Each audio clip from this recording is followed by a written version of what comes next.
Yep. Yeah. So we're gonna do another problem like this one here. We're gonna try to work through this together.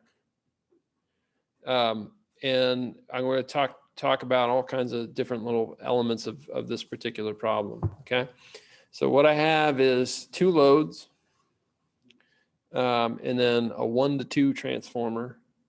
And this guy's probably a little bit harder, maybe not that much harder, but a little bit harder. It's got 480 with an angle of 30 degrees on the secondary of that transformer. Okay. Now, the back of the notes that I posted for last week has everything you need, right? And so we're going to go through those today, right? But basically, the key thing is really the key relationships. One slide that has these 3 tables that has really the key stuff that you need. So we're going to keep working through those tables a little bit to see how they're useful to us. Okay. One thing I wanted to talk about quickly. There were some questions about it already, kind of in the discussion in Discord.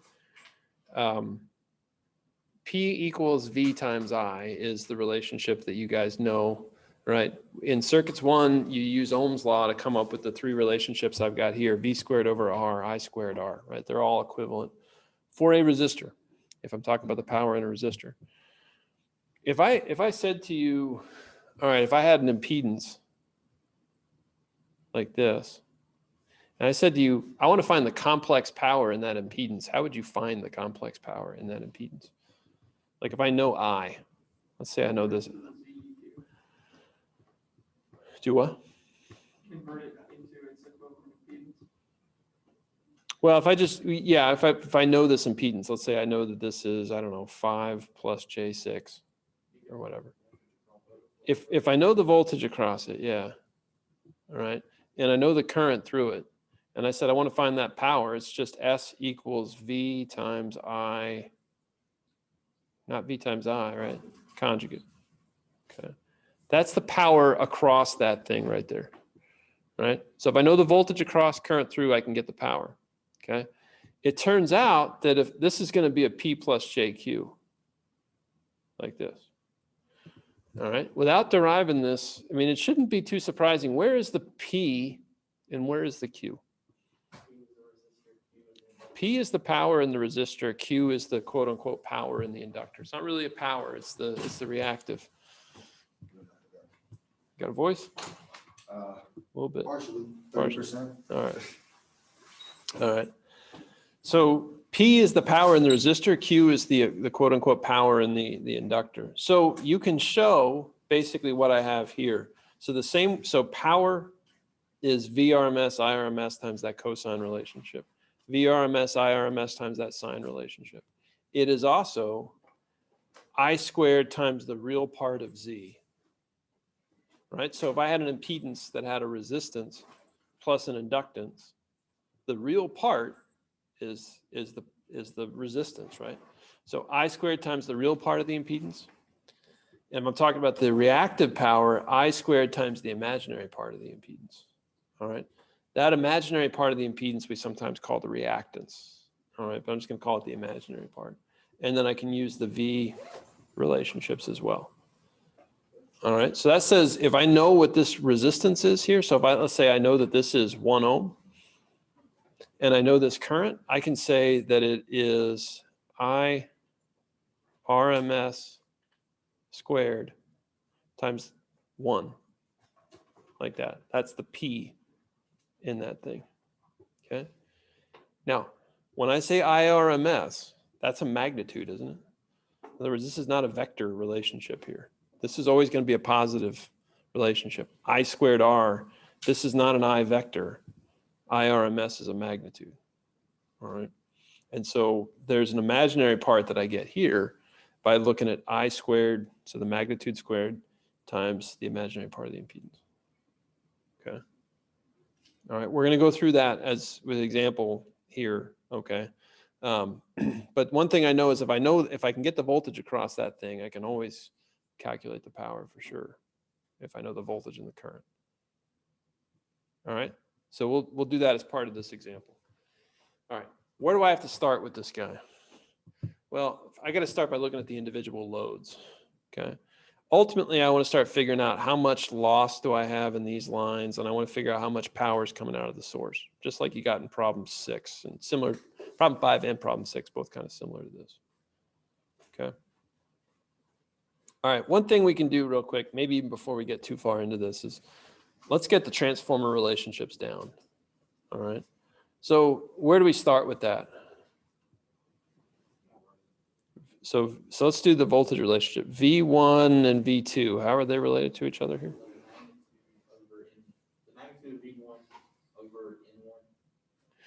So it's always true, magnitude of V1 over N1 equals magnitude of V2 over N2.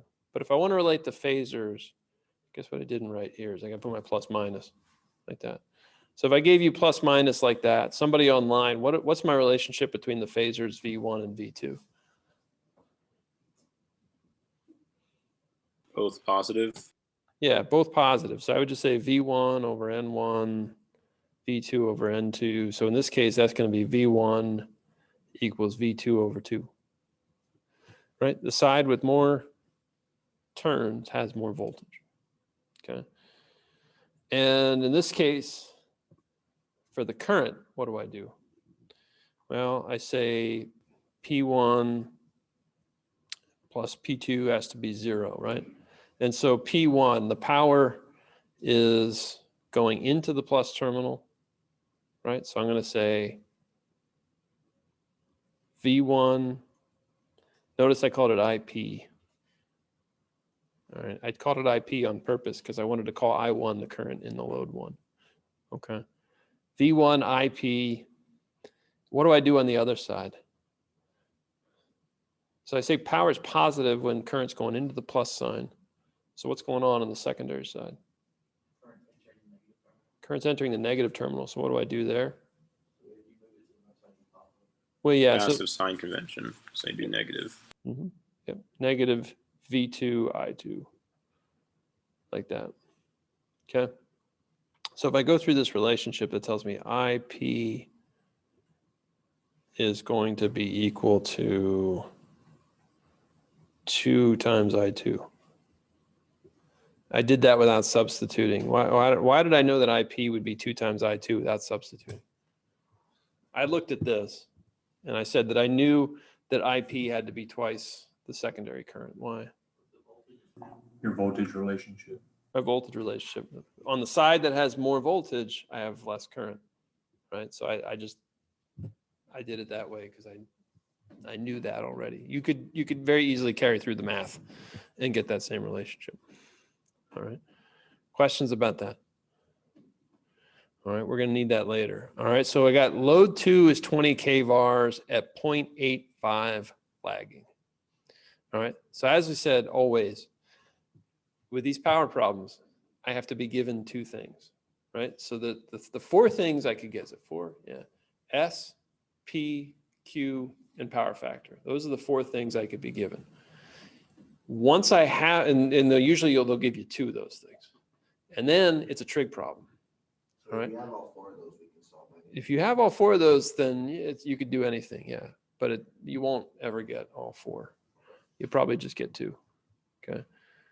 The key thing to remember is that with those 2 things, you start out with trig, all right? It's just, now I basically go back to SOHCAHTOA stuff, right? And so I'm looking at the triangle, and I'm trying to figure out what's going on.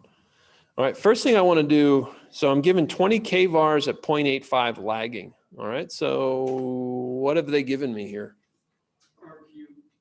It's given me a Q. All right, because it's VARs. All right, VARs. So go back to, table sort of summarizes those units, right? So volt amps is the apparent power, watts is the real power, VARs is the reactive power. Okay, so we got VARs.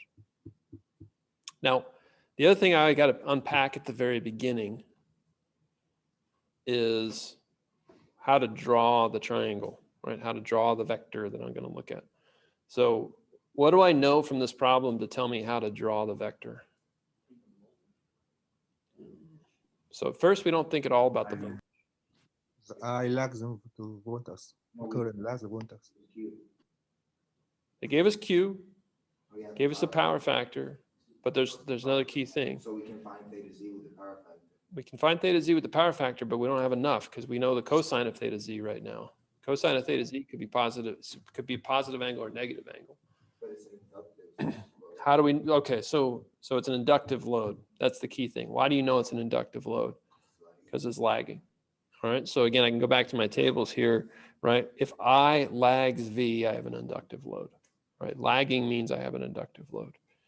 All right, so that means I lags V. So if I draw the triangle, which way am I going to draw the triangle? So theta Z, so for load 2, which we know has Q equal to 20 kVAR, and a power factor equal to 0.85 lagging. All right. So I would like, what I like to do with this is I'll say, oh, I'm drawing my vector stuff here. So I draw my complex plane. My V was 480 with a 30-degree angle. Okay. So if you look back to my problem, my voltage there was there. Okay. Where's my I going to be for that load? For load. Below that. Below that. Yeah, I don't know exactly where it's going to be, but it's going to be somewhere behind it. It's lagging. So it's not ahead of it, it's behind it. Okay. So the difference between those guys, Has to be 90 degrees. it doesn't have to be. It does if it's a pure inductor, right? So yeah, so what we know is phi z in this case. Where's theta z? Where does phi z have to be? So I have an inductive load. That means it's got to be some R and some L. You never have usually a pure L, right? So where is theta z going to be? First quadrant. Quadrant 1. Theta z, or phi z is first quadrant. Phi z is first quadrant. So what that says is first quad. All right. That says I'm going to have a vector S here. I know that Q equals 20 kVAR. And now I need to figure out my thetas or my phi z. I want to call it theta. All right, I'll call it phi z2, and I'll call this Q2 like that. Okay. Is the magnitude of the complex power the same throughout the whole transformer? It's not, right? We're not talking about, we're talking about load 2 here, right? So load 2 has a complex power. The complex power that goes into load 2 flows through the transformer. So the power that enters the transformer on the primary is the same as the power that exits it on the. Okay, so there's no need to label S1 and S2. That's just the same throughout. Well, in this case, my one quantity is referring to my load 1 and my load 2 are over here. We're not worried about the transformer doesn't factor into the power Okay. calculations we're doing. Why is S positive there? I mean, theta. Well, because if I have an inductive load, then I have an angle that is, I have an inductive load, I have an impedance angle that's positive. Every time it's inductive, I know that angle has to be between 0 and 90. If it's a capacitive type of load, then I know it has to be between negative 90 and 0. So that's why it's quadrant 1. That's why it's in quadrant 1, right? All right, so we're over there. So now what do? I got to figure out theta Z2. So ultimately to solve this problem, I got to figure out the complex power. All right, so how do I figure out the complex power here? EP. I need P, all right? So how do I figure out P? So P is this guy here. To get P, I got to do what? Solve your power factor. Yeah, I got to use my power factor. What is power factor again? Arc cosine. Well, power factor is cosine of the angle. Okay. So just by definition of cosine, that's what over what? P over S. The magnitude of S, right, which is the hypotenuse, right? And the adjacent, so P like that, okay? Now, I don't know either of those two things. So that's probably not a good choice for me. I don't know P or the magnitude of S.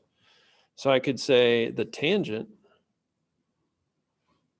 of theta Z2, phi Z2, or I could use Tone's favorite, the cotangent.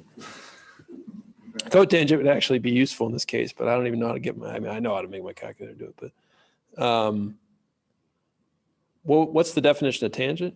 Opposite over adjacent. Opposite over adjacent. So that's Q over P, right?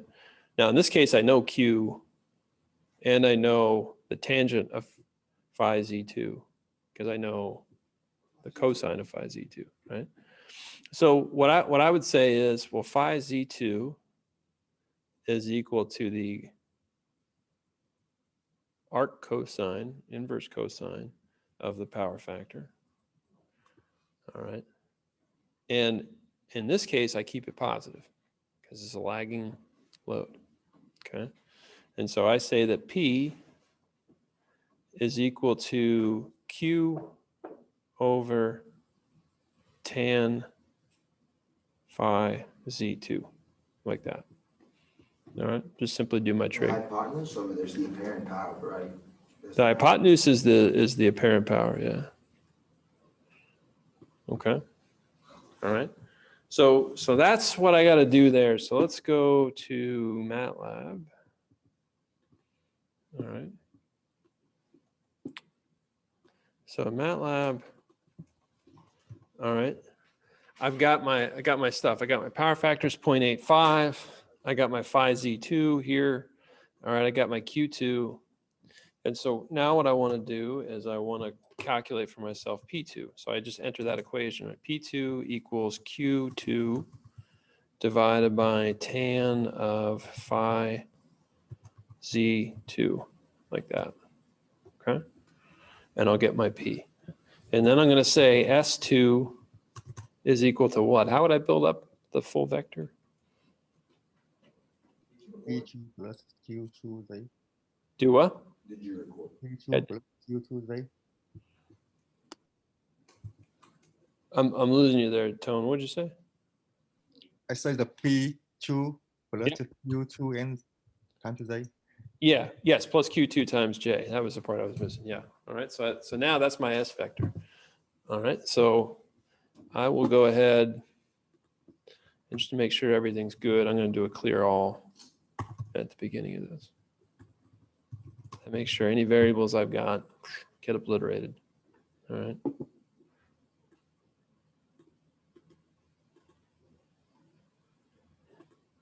All right.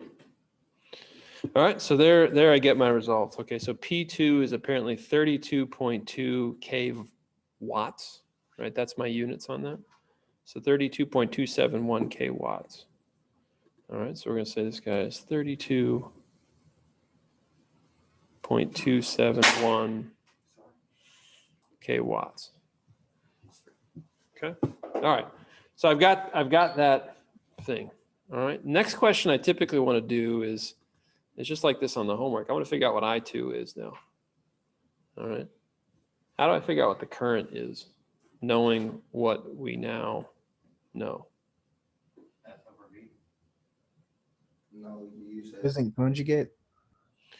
Yeah. Well, what's the key relationship there? So it's S, the complex power, equals what? V times I conjugate. V times I conjugate. All right. Now, let's do this the full blown way here, and let's just rather than me solving for I and then taking the conjugate, right? If I this is two equations, isn't it? It's one equation. It looks like, but it's actually two, right? There's one for the magnitude and there's one for the angle, right? So what's the angle relationship that comes from this? Angle of S is equal to the angle of V minus the angle of I. Yep. The angle of S, again, if you don't remember, go to the summary there. The angle of S is the same as the angle of the impedance. Okay. The angle of S is the same as the angle of the impedance. So I say the angle of the impedance is equal to the angle of the voltage minus the angle of the current. So that means the angle of the current is angle of V minus angle of Z. Plus. Minus. Sure. Oh. I did 2 steps algebra in I one. thought we were solving for V. We know V. We're solving for I. Yeah. Okay. And so then what's the other magnitude? What's the other relationship I need? I need one for the magnitude, right? The conjugate relationship. So what's the magnitude relationship that comes from that Well, for I? How would I solve for the magnitude of I? it's just the conjugate of this. It's just the magnitude of S equals the magnitude of V times the magnitude of I conjugate. What's true about conjugate magnitudes? The same. The Right. same. The same. So it's just that. All right. So the magnitude of I is equal to the magnitude of S divided by the magnitude of V. Okay. All right. So this time around, I wanted to do it in those 2 steps rather than doing the conjugate relationship. You can, right? That does it all in 1 step for you, but I wanted to do it this way. All right. Just to do it both ways. All right. So what do I do? So I know that I'll call this phi V2 was 30 degrees. Okay. So what I'm going to do is I'm going to say phi Z2. All right, let me do it this way. Phi I2. So I'm taking this relationship here. Phi I2 equals phi V2 minus phi Z2. Okay. And then that's the one relationship I have. And then I can say, from what I have right here, how do I get I2 mag? What would I do here? Ha- ABS of H. Good. ABS of S, right? The magnitude of S divided by the abs of V2. All right, I think I called that S2. Okay. And then if I want to turn that into a phasor, what I would do is I'd say I2 equals what? The magnitude times exponential of Yeah, magnitude times exponential of J times phi I2. Now I got to be careful here for a couple of reasons. I'm mixing and matching degrees. So I'm going to put this phi V2. I'm doing this problem all in radians here today. All right. Because I know all my trig stuff is in radians. So I'm just going to do it all that way. So I'm going to convert this guy to radians. All right. So my everything that I have done is in radians. shouldn't it be pi? 180, sir. It's not Pi over 180. Thank you. Okay. All right. That looks good. All right. So what I'm going to do, run that.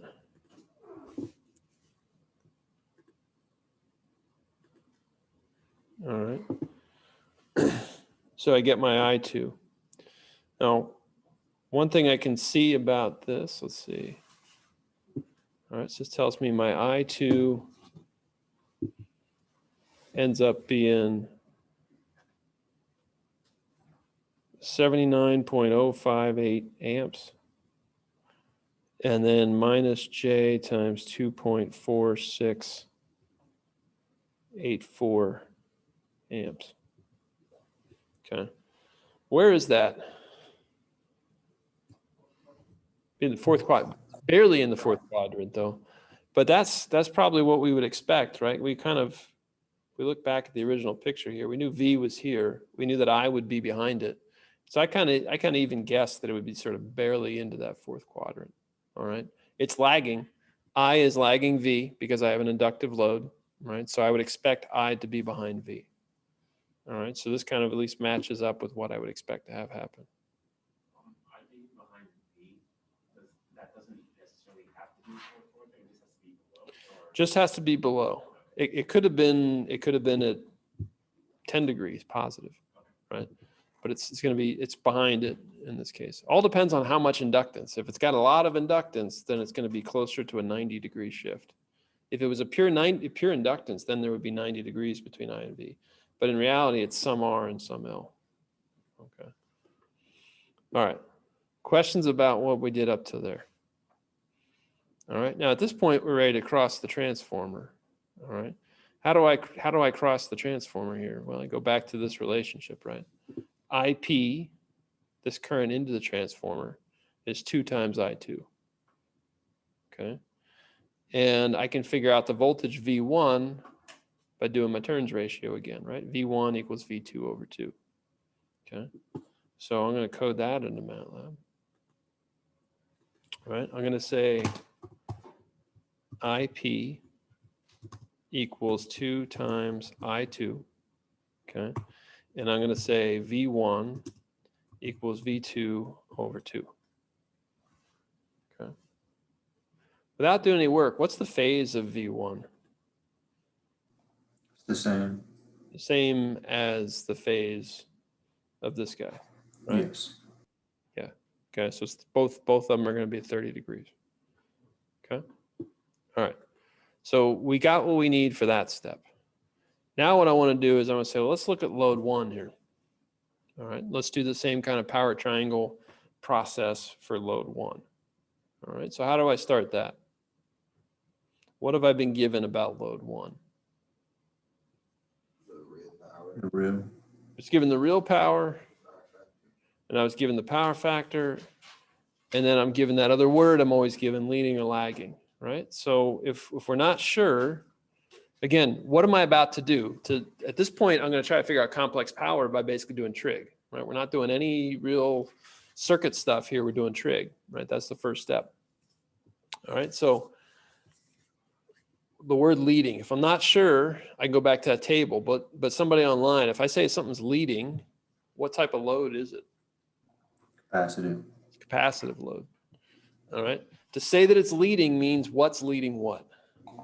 Current leads the voltage. Current leads the voltage. All right. And that's summarized here, right? Current leads the voltage. That means that the impedance angle is somewhere in the 4th quadrant. All right. Somewhere in the 4th quadrant. So that tells us that when we draw this picture, right? A couple of things. So let's summarize it. Load 1 was P1 equals 20 kilowatts. Power factor is 0.9 leading. So from this, we know this guy is capacitive. We know that I1 leads V1. And we also know that phi Z2, the angle, is in the 4th quadrant.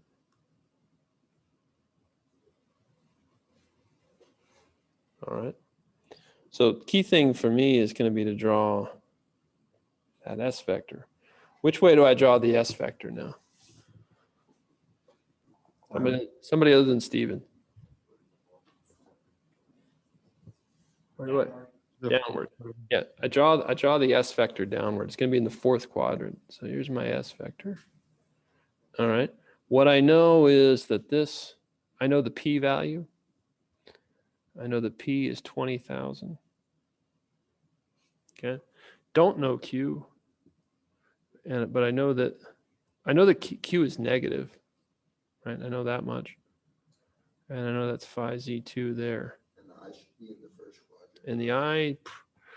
quadrant. And the I should be leading the V, so it's maybe in the 1st quadrant, maybe in the 2nd quadrant, depending on how much shift. All right. So, all right, what do I do here? I got to go to trig now at this point. Well, let's just say phi Z2. How does phi Z2 relate to, how can I solve for that? What do I know that's going to give me that answer? Yep. Sine of the. Yep, minus cosine inverse. All right, somebody online, why minus? Why minus? Because we're going negative. Because it's a capacitive load. Yeah, because it's capacitive load, right? That means it has to be a negative angle, right? We know that it's in the fourth quadrant. All right, so we say negative cosine of the power factor. All right, and we're good with that. Then, all right, so how do I figure out, in this case, what do I need to know? Well, I need to know the Q, right? So I go back to tan theta Z2, or phi Z2, sorry, is Q over P, right? So Q is P times tan phi Z2, like that, right? That's our basic process here. So this time around, I'm gonna put this guy here and put my Matlab here, all right? Okay. All right, I'm talking about load 1 here.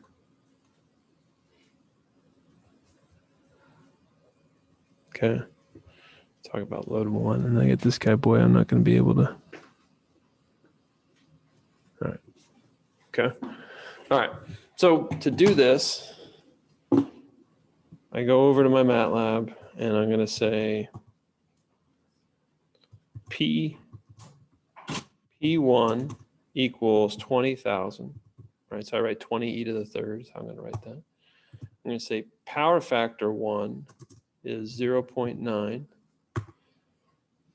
Phi Z1 is minus a cosine power factor 1, like that.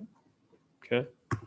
And then I'm going to try to work this guy out. So I'm going to say that Q1 equals P1 times tan of phi Z1. Okay. I think you meant to put Q1 equals, right?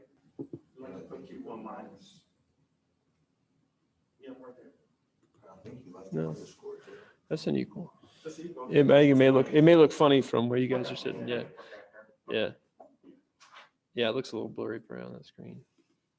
So if I do, I'll just run the whole thing. I highlight that. I do evaluate selection.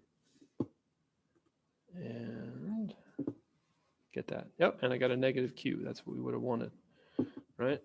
So I got a negative Q. So what I got here is my S1 is 20 kW minus J times 9.6864 K what you var. K var. Okay. All right, so I got that. What do you think is the next step? Now that I know the complex power, what's the next step? Let's find I. It's exciting, isn't it? Right. Next step is to find I. The good thing is that I think you guys are getting the hang of this pretty well. All right. So look at that load 1. Right. We know the load. We know the voltage across its V1, current into its I1, and we know S1. Okay. So again, we could do the same process we did here, all right, where I went through and did the magnitudes and the angles separately, or I could do the conjugate thing. All right, this time around, I'm going to do the conjugate thing. Right. So what's the relationship here? S1 equal, how do these relate? S1 equals what times what? V1 times the conjugate I1. V1 times the conjugate of I1. Okay. So this time around, I'm going to say that I1 conjugate equals S1 over V1. All right, that's just true for that vector relationship. All right, and so I'm just going to say I1 is the conjugate of S1 divided by V1, like that. I'll try to do it all in one step this time as opposed to trying to do it in 2 steps. You can do it either way. All right, so We, That's some magnitude, right? that's going to solve for the whole phasor at once. So what I did before is, so if I'm solving for phasor, that means I got magnitude and angle. So I can either create an equation for the magnitude and an equation for the angle, or I can just do one for the whole phasor. Because, so if you use an angle function in Matlab, it should return the right angle if you use the conjugate method. It should. Yeah, so I mean, in this case, though, all I'm going to do is I'm going to say I1 is equal to, I guess I got to build it up, right? S1 equals P1 plus J times Q1. So I'm going to say I1 is, how do I get conjugate again? C-O-N-J. Conj. All right, conj of S1 divided by V1, like that. Okay. And let's run that.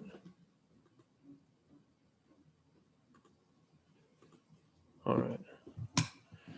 All right. So let's take a look here. So we got I1.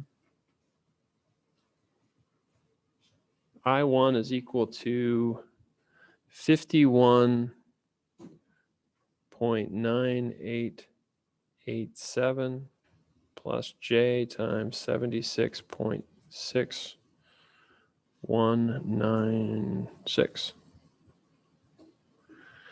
Like that. So now I got the current going to those two loads. All right. What I want to do now is I want to figure out. So the reason we look at this type of problem is just to understand this a little bit. This is a little bit, you don't typically have a 1 to 2 transformer out there in the real world very often, but this is pretty similar to what I'd have is, if I was in a parking lot and I had a Lowe's and a Walmart, right? Lowe's would be L1 and Walmart would be L2, right? And from the perspective of a utility, they don't talk about, well, Lowe's impedance is 3 ohms and JL. What you look like to the utility is a KW and a power factor, right? Those are typically the two things that they look at. So if you're looking at it from a utility perspective, this is the way utilities talk. They talk in terms of VARs and power factor and watts, not in terms of impedance. All right, so L1 and L2 would be two customers that are hooked up next to each other, probably in the same parking lot or something like that. They don't have a transformer between them, but they're in parallel, sort of. The 0.05 ohms of resistance and the 0.5 J, whose is that? So if L1 and L2 are two customers, who owns the voltage source and the J.5 and the 0.05? The utility. Duke, yeah, the utility, whoever that may be, right? So in this case, then, if I'm the utility, I'm concerned about how much current's going through my line, right? Because there's probably some losses in that line, right? So I'm probably generating some excess power to create those losses in that line. Okay, so that's usually one thing that we care about. So what I want to do is I want to figure out what I sub S is. What's the current going through that line? What's the current that Duke needs to provide to serve L1 and L2? So how do I figure out I sub S? IP plus I1. IP plus I1, all right? So where did he get that? Well, that's a KCL at this node, right? Right there. So I got a KCL at that particular node, all right? So I'm just gonna say IS equals I1 plus IP. And just to be clear, in terms of the way I wrote this problem originally, IS is the current coming out of the source here. I1 is the current into load 1, and IP is the current into the primary. Okay. So IS equals I1 plus IP. So that's pretty easy for me to code up as well, right? I can just simply say, oops. IS, where S means source in this case, is I1 plus IP. All right, so I've got that total current now. All right, now what I want to do now is I want to figure out what are the losses in that line that is serving those two loads. Okay, so I know what the current is. So how can I figure that out in this case? How can I figure out what is the losses in this line. So what are the losses in the 0.05 and the J.5? So I want to figure out Find our IRMS. if I find IRMS, then what do I do with that? Well, I could solve for the voltage, but this was the thing we talked about at the very beginning of class. We have our standard way of thinking of power. But if I know an impedance, I can say that the power in a particular impedance is I squared times the real part, and the imaginary part times I squared is the reactive power, right? The real power or the active power is the power in the resistor. The reactive power is the part in the reactive component, whether it's the inductor or the capacitor. All right, so in this case, So how do we find the I1? I1 is the current through the load, right? we already found that, right? So in this case, right, what I'm dealing with right now is, if I look at this picture, I've just found this IS, and I want to figure out the power lost in this impedance. So what I have is, let's just draw the picture out. So this is 0.05 ohms, and this is 0.5 ohms, like that. So what I'm saying is I know what IS is now. So what I'm saying is, and this is a vector relationship that I did right there. So that's a phasor right there. All right, so what I'm going to do is I'm going to say the power in the resistor, I guess I'll call it PR, is equal to IS RMS squared times the real part of the impedance. What's the real part of that impedance? The resistor. Yep, 0.05. Okay, now that's not a big resistor, it's a small resistor, right? And why would that be a small resistor? It's the device in electronics. Because wire. It's a wire. And if I'm Duke, I'm going to make sure that I get the fattest wire I can for the right cost to make sure that I don't make it too big, but also don't make it too small that I have a lot of losses in there, right? So they ideally want all the power to make it to the source, right? So they don't want to lose any power in here, all right, ideally. So they want that resistance to be as close to zero as possible. So why put it in the first place? Well, they have to have a wire, right? I mean, it's just the fact that it's a real wire, right? Real wire is always going to have some loss. Now, if I wanted to find the Q here, let me do it this way. I guess to be consistent with what I did in your homework, I called this line and line, I think, or P line and Q line. So how would I do this for the Q? Be the I squared RMS times the imaginary. Yep. So that times 0.5, like that. Okay. Now, the key thing to remember is when I write RMS, I mean magnitude, right? RMS is never a vector, right? RMS does not denote a vector. If I say the RMS value of a waveform, it's a positive number that is the magnitude of it, okay? So that means that what I'm going to do is this. To get P line, I know IS right now as a phasor. So I'm going to say that it's going to be abs of IS squared times 0.05. And I'm going to say Q line is abs of IS squared times 0.5. Okay. So the RMS values I'm looking for are just the magnitudes of those phasors, right? Or of the phasors, only one phasor we're talking about here, right?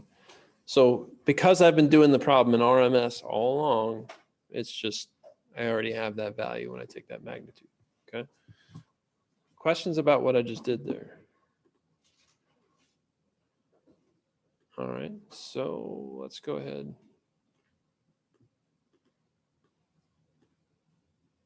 All right, I evaluate that. I get my numbers. Let's see what I get. All right, so it says P line is apparently 2.4 kilowatts. And then Q line is about 2.4, about 24 kVars, right? Kind of big. All right, so what that means a little bit is the Duke is apparently putting 2.4 kilowatts into that line to supply about 50 kilowatts to the load. All right, so there's a small percentage of losses overall. All right, we'll address that question a little bit later. But I've got my P line and my Q line now. I have a question. Yeah. So if our ISRMS value is just a flat number, right? Mm-hmm. And we're multiplying each of them by 0.5, why are they? One of them's 0.5 and one of them's 0.05. Oh. Yeah. Okay. Now, the last question really is to say, what's the total power coming out of that source? So how would I figure out the total complex power coming out of that source? Probably V1 plus P line. Say that again? Would it be V1 plus P line or V1 plus S line? No, the P1 plus P line. The P. Okay, so the total complex power, yeah, so okay. The total power coming out of that source, I heard is complex power. It's the total, so it's going to include this complex power in that line. So it'll include S line, let's call it. It'll include the power going into load 1, but that's not everything, right? What else does it have to include?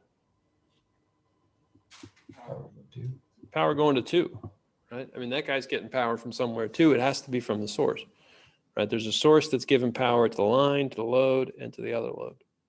Okay. So I'm going to write that here as basically the total power coming from the source has to be S line plus S1 plus S2. And these are the vectors, not the apparent powers, right? You guys follow that? So in other words, the total power coming from the source is equal to the sum of the powers going everywhere else. You learned that basic idea at the very beginning of circuits 1, right? The power coming out of the source is equal to the power going to all the loads. All right, that was actually how you sort of worked out the passive sign convention long ago. Okay. Wait, what is S1 and S2 equal to on our diagram? S1 and S2 are the complex powers going into load 1 and load 2. Right, so we've calculated those already. So this is complex power in the line.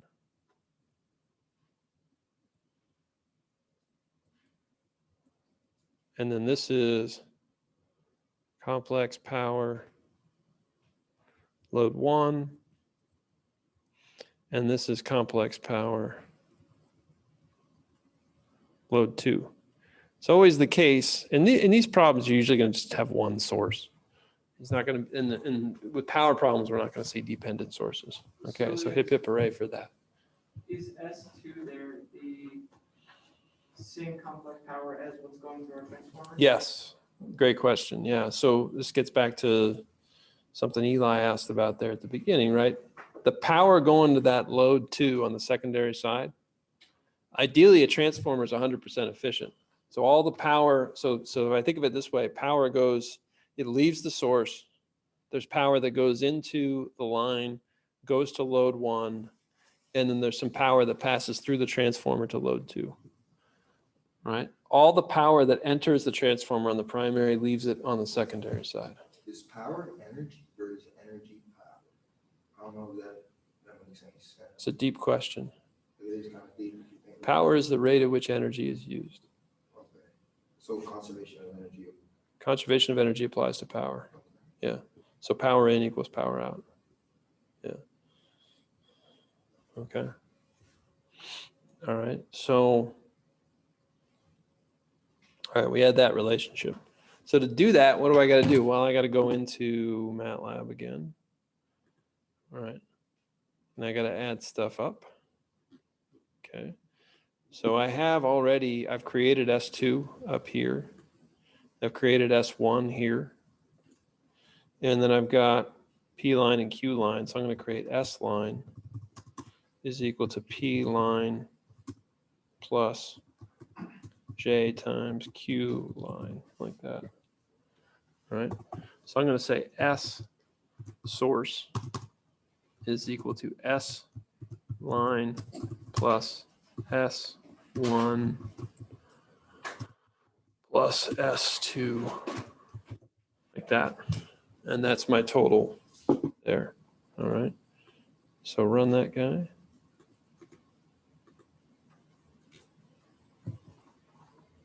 All right.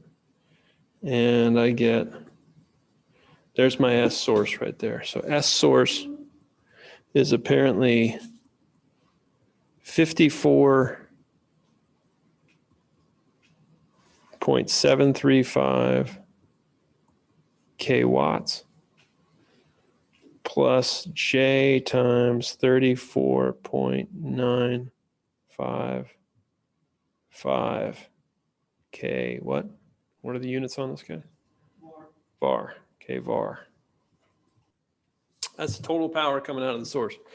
Now, the question is, back to the original picture, what is V sub S? What is the actual source voltage here? Use the regular power relation of power equals V times I.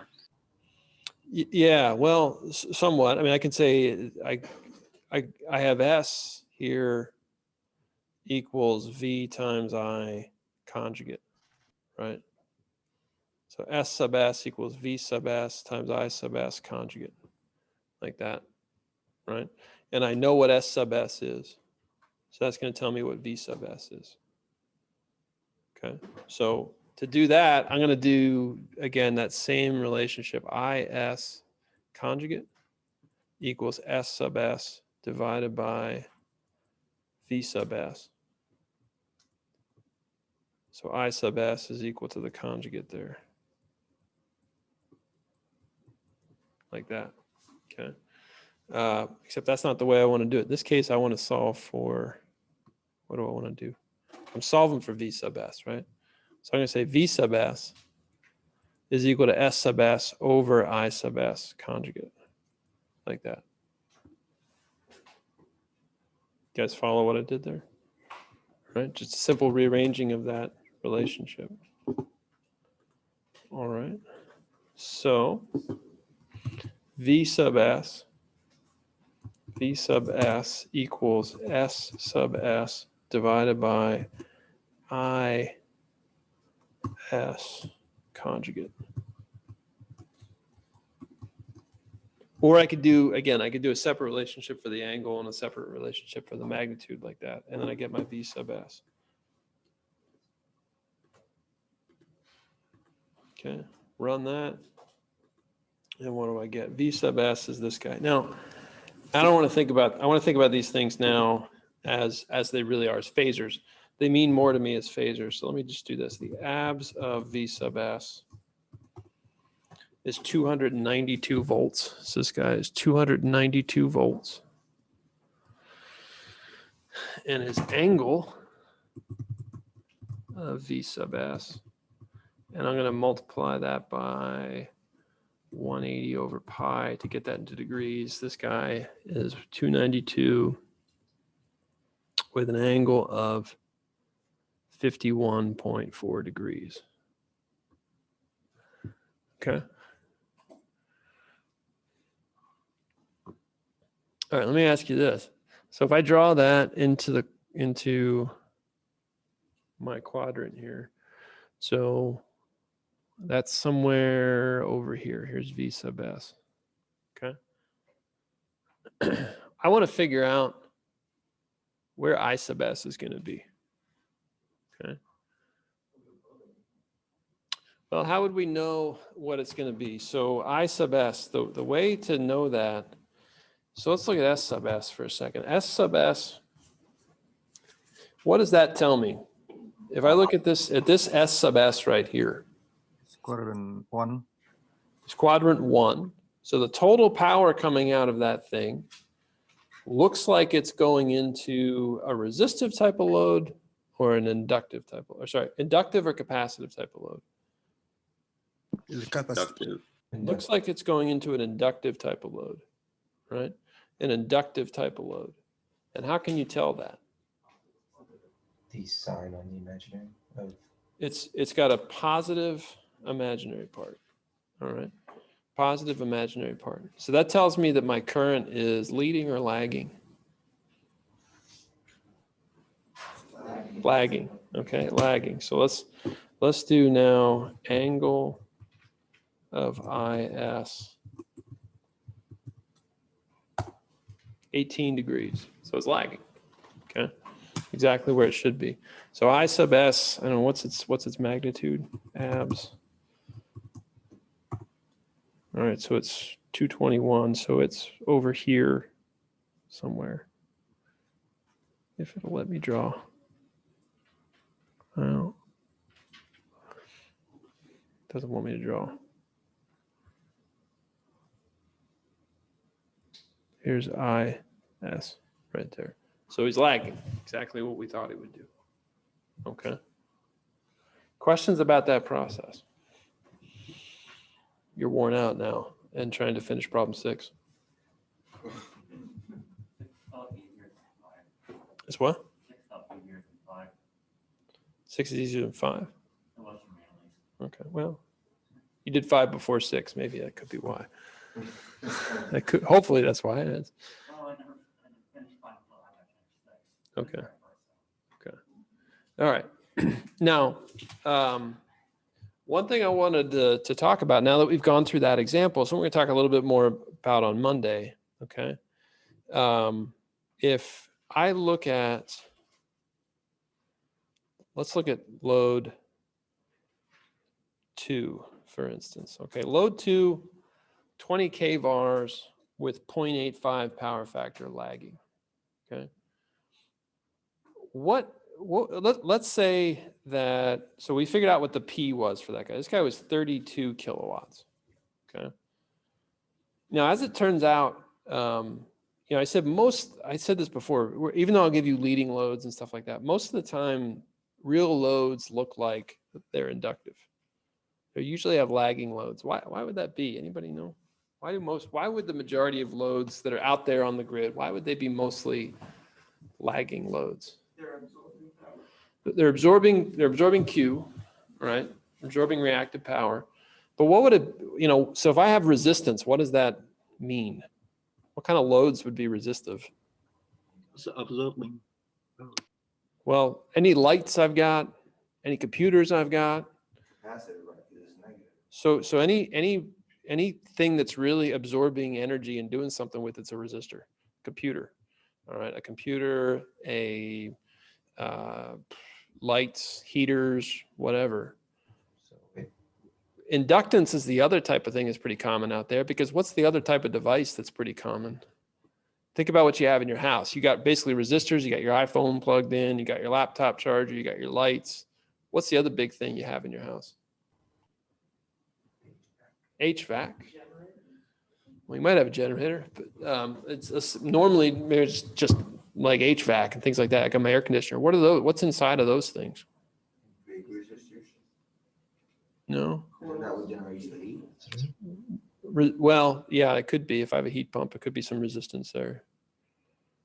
But the big thing is motors, right? And motors basically have, copper wrapped around iron. They're inductors, right? So typically most of the loads in the world are resistive inductives. They're usually lagging. All right, now here's the thing. So let's say I got this load right here, 20 kVARs at a 0.85 power factor lagging. Let's say you did this. Let's say I had this 32.271 kilowatts. And let's say by some magic, I could get rid of that 20 kVARs. And there's actually no magic involved in it. It's actually pretty easy to do. Let's say I could get rid of the 20 kVARs. And let's say I could turn load 2 into, what was it, 34, what do we have? 34.271 kilowatts. Let's say I can keep it at 34.271 kilowatts and make the power factor equal to 1. All right. So let's say I got rid of the Q. Okay. Somehow I get what I call unity power factor. All right. And let's take that whole problem and redo it. All right. So I'm going to copy that. And then I'm going to go over here. And I'm going to change anything else about this problem except the fact that I'm going to change the power factor to unity. And I'm going to make Q 0. And I'm going to make P2 equal to what? P2 is going to be equal to, what did I say it was? 34.271 kilowatts. Okay, so I'm just going to change that part of the problem. All right, now I'm going to redo that. And hopefully, yeah, just going to do it to here. All right, so previously, so what I changed was I said that load was somehow at unity power factor, same power, unity power factor. Now what I'm going to do is, previously this was the total power coming out, and I'm going to look at this. So I'm going to run this. Okay. All right. So if I look at what I did there, why did it come out to be more? I think your value was supposed to be 32.271. What was it? Oh, 32.271. Yeah, that would help. Okay. Yeah, 32.271. Okay. All right. And run this guy to here. Okay. And look at that result.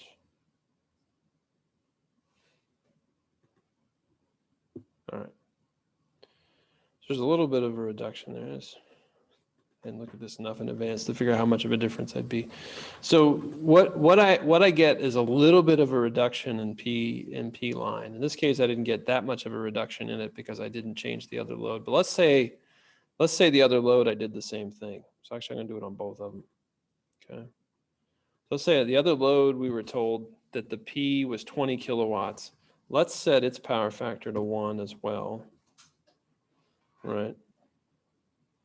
So we'll rerun that whole thing. Are we gonna set the Q equal to 0? Well, it'll become 0 with this guy. But I can just make it 0, sure. So let's do that. Okay, that should have a pretty big effect. Some effect at least. Okay. You dropped the volume factor of 10, I think. Well, this not too much. It dropped this guy a little bit at least. P line went down. Okay. Basically, what I'm doing is I'm dropping by forcing there to be unity power factor. I'm taking my P line and I'm reducing it some. So I think initially it started out at like 2.6 kW. Now I've gotten it down to like 2.3 kW. If you're the utility, that makes a big difference. Even that's like, okay, 2.6 versus 2.3, but that still is basically, that's a savings to them, right? Why is that a savings to them? Is less loss? It's less loss, right? They're burning more, you know, they're using more photons from the sun, or they're using more natural gas or whatever to create the power that is losses, and you've just reduced that. And the way that we reduced it is we did what? Well, we said, let's let these loads, load 1 and load 2, absorb the same amount of P, but make their power factors unity. If I make their power factors unity, then what I end up doing is they're still getting the same P, which means that I'm still putting the same power into the lights and the HVAC and all that stuff, but I'm basically sourcing the Q somehow locally. right? So I'm making sure that the Q comes mainly from these loads. All right, so we'll talk more about how I do that next week, all right, on Monday. But we can see there's a little bit of an improvement at least. I think if these values were a little bit different on my line, it would be a little bit more significant. Okay. But that would be the big difference is how the line would be designed. Not well, so it could. So the line could be designed potentially with smaller wires, right? So cheaper wires, but it would also mean less fuel coming out of this generator or going into the generator here. That's the big difference. Okay. But I think that the key takeaway for you guys is this slide has it all, right? What you need to understand is you're going to get two values, right? There's four possibilities: P, Q, absolute value of S, power factor. You're going to be given four of those. You then have to look at that first table to figure out, am I leading or lagging, and what's that mean? So from that, then I basically tells me how to do my trig. Once you do your trig, then it's a matter of going through these relationships. All right. All right. That's it.